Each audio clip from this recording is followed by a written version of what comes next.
Good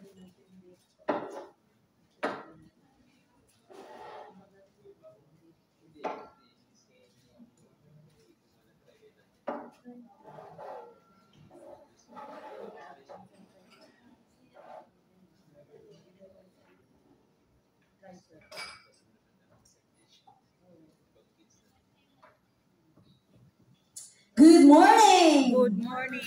I'm Ella Bodino from NCI Biz. I am a certified distributor of our product. NCI Biz stands for Health Code International. So we are international. Okay, so today we would like to introduce our flagship product, which is the NCI or CMD. First and foremost, saan po ba galing ang ating NCI? Siyempre po, tayong mga tao, we are conscious. Ano po ba yung inilalagay sa ating katawan? Tama, mali? Tama. So, ang NCI po, according to the study, galing po siya sa Great Salt Lake of Utah, USA. So, sa Great Salt Lake, Utah, USA, way back 100 years ago, according to the study, yung mga taong nakatira sa paligid ng lake, mahaba ang kanilang buhay. Sino ang may gustong mahaba ang buhay? Taas kamay. Oh, of course, lahat tayo. Tama ba? That's why we are here in Health Code. Dahil nakakarinig tayo ng mga magagandang testimony regarding to our health.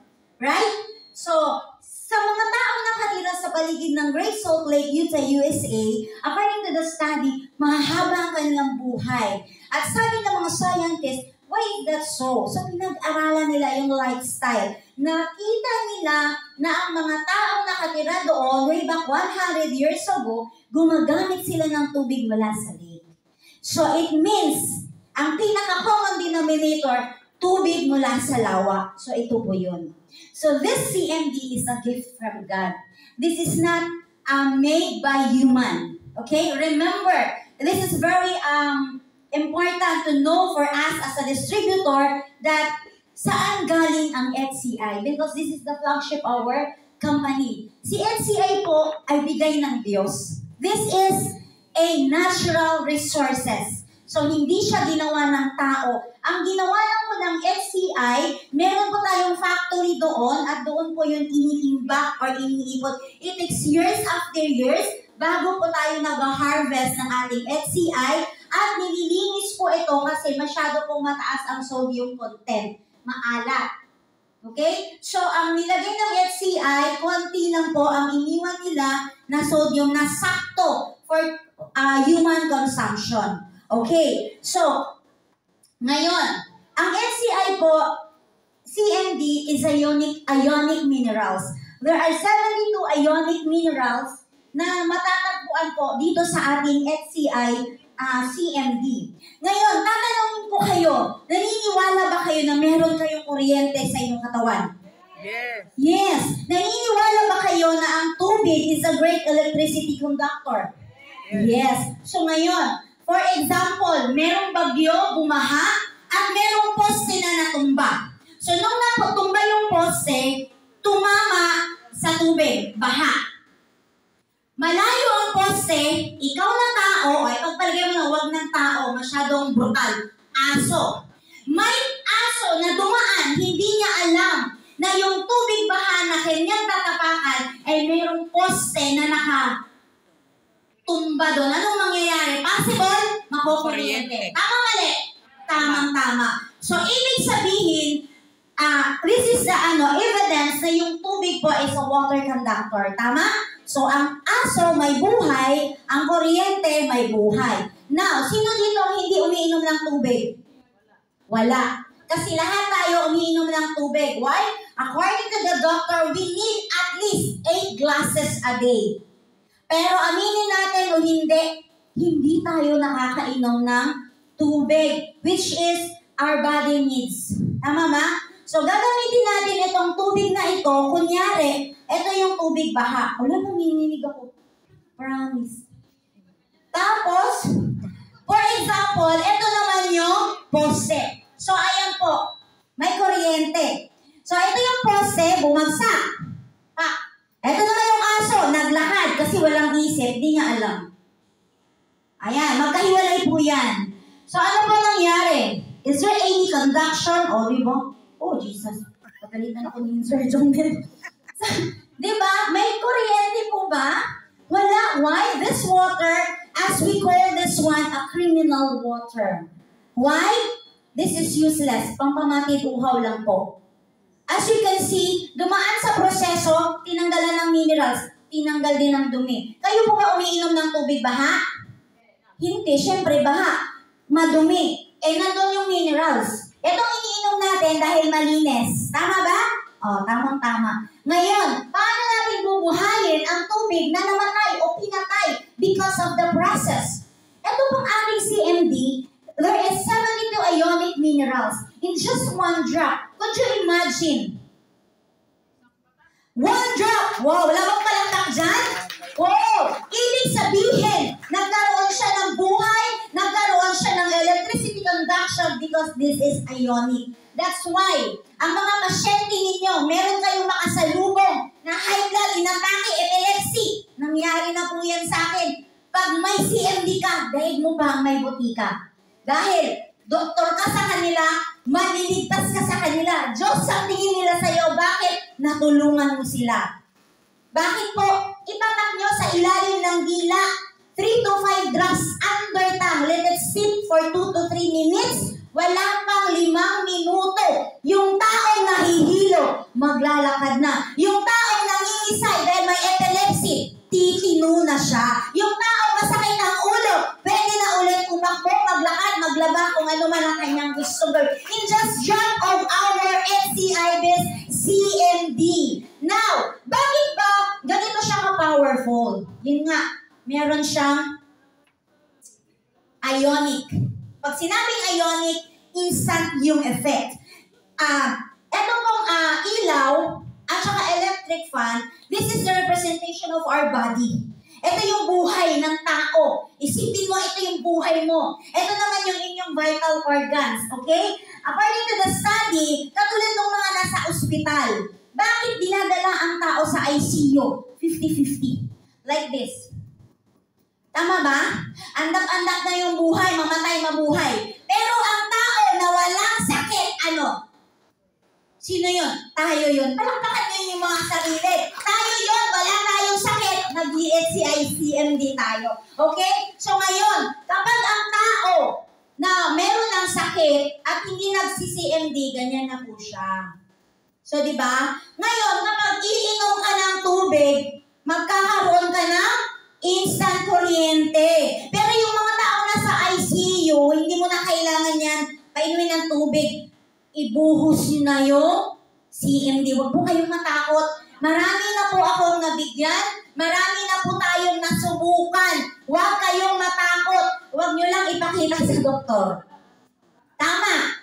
Huwag nyo ipakita sa doktor. At huwag nyo rin sabihin sa kamag-anak na mabubuhay siya dito. No. Sabihin nyo, baka makatulong ang NCI CMD sa kamag-anak mo.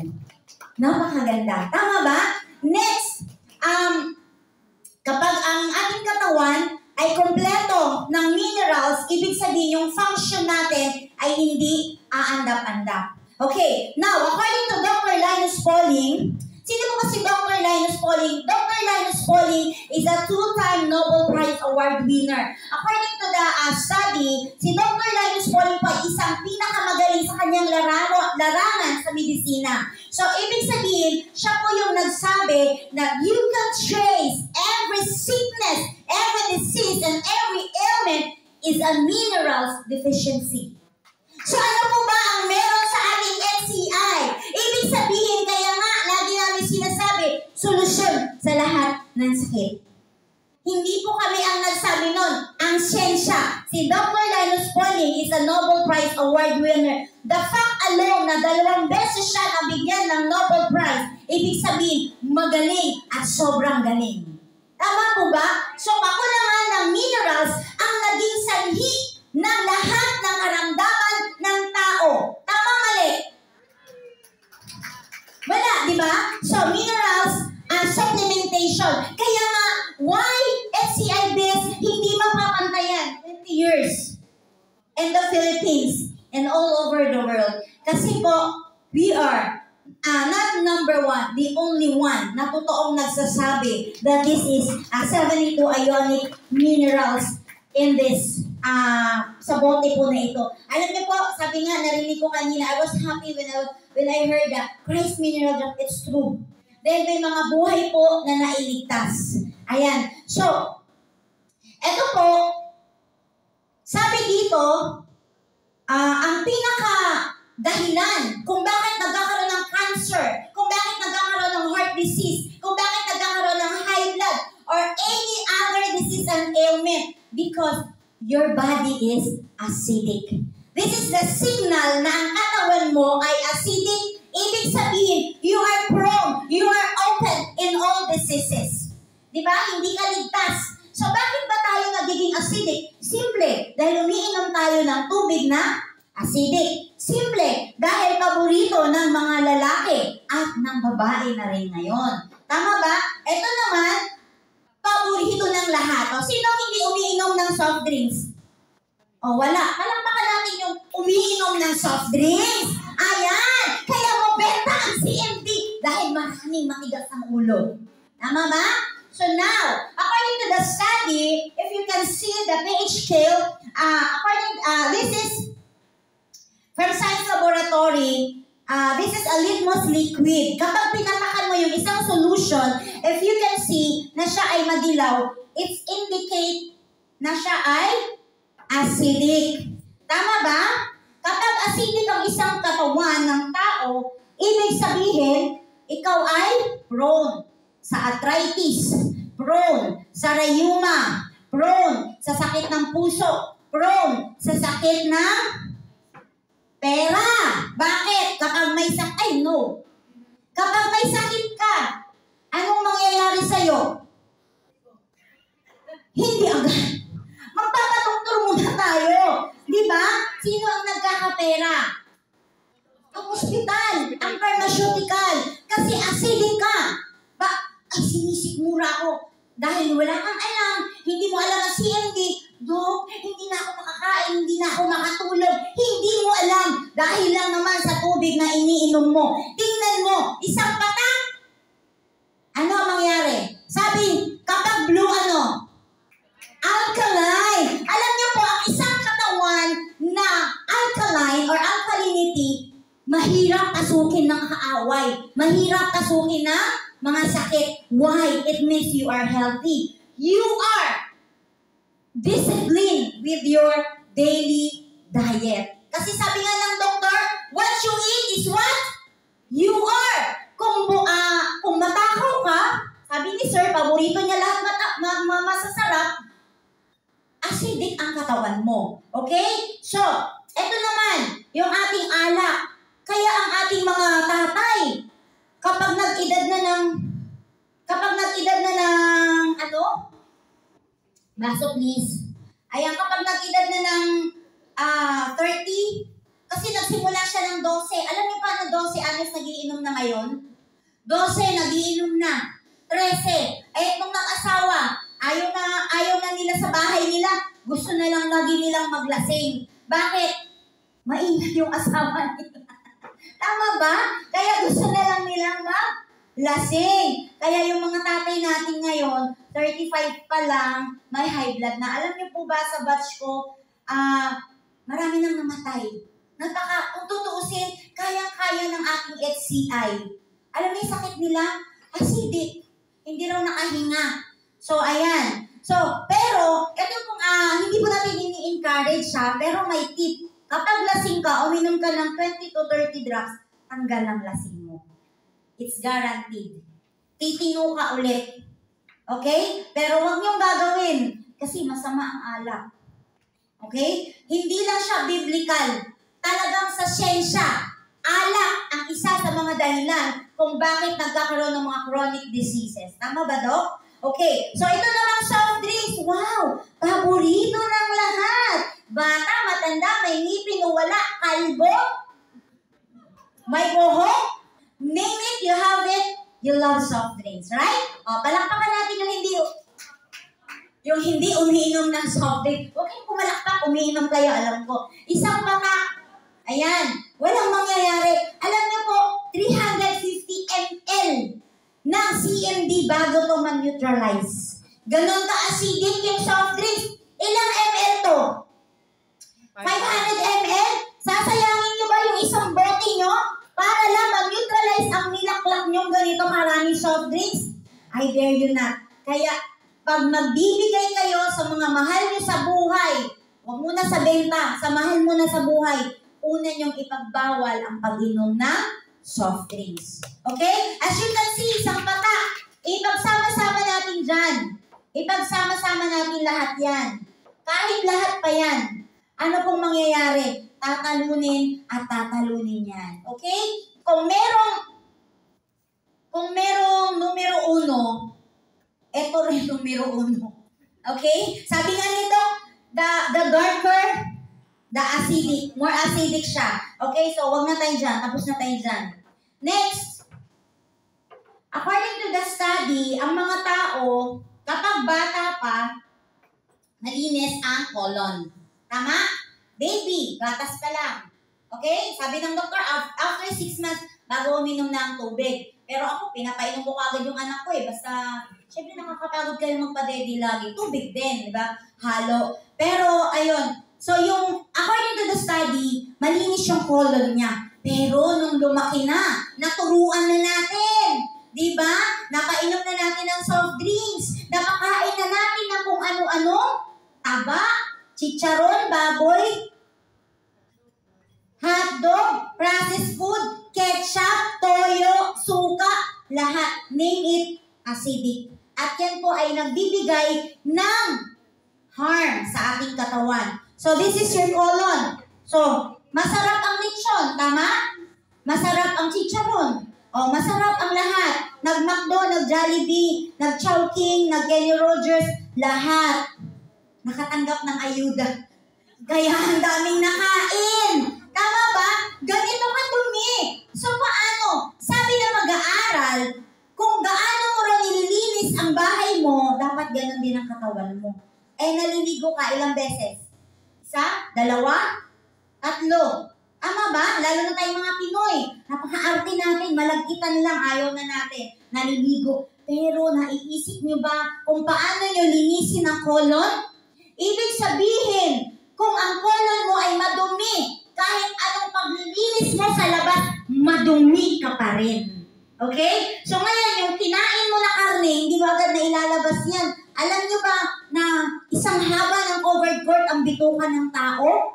Ganun po siya kahaba. So ibig sabihin, napakatagal. Ngayon, kung wala kang tagawalis, kung wala kang tagalinis, kung wala kang karpentero sa loob ng katawan mo, hindi makokorek ang mga sira, ang mga dumi sa loob ng katawan mo. Kaya po lumabas si CBJ. Supremely delicious, supremely nutritious, number 1, CBJ.